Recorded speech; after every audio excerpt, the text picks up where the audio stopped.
moom waaye nag lépp lay fi wax nee na xarañ gi ci yow ak xarañ gi ci mbéy bala 24 ñu félicité. asalaamaaleykum mbooloo mi. danaa gaaw ndaxte wolof dafa wax ne buñ la joxee lépp nga jël lépp da ngay nekk baadoolo. monsieur le président nit ñi ñu ngi lay xaar feneen gannaaw bu ma sant yàlla julli ci yonent bi sant samay waajur sant samay wasila sëñ Bara maa ngi lay nuyu di nuyu l'imam ratib du village di nuyu suma xarit sama soppeel le chef de village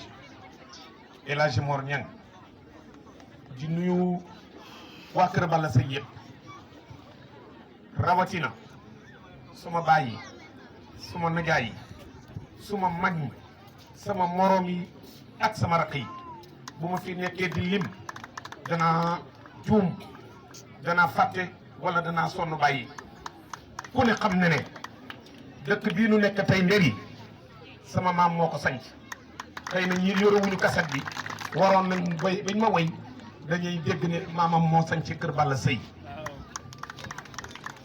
kon tey sama xol dafa sedd ñetti yoon bi ci jëkk mooy sama dëkku maam bii ñuy samp xeer bii muy dëkk bu ma bëgg ci sama xol def ko ci sama xol am ci yéene yoo xam ne damay ñaan yàlla sama borom yàlla ma ko yàlla àggaleel. beneen bi mooy ñi nga xam ne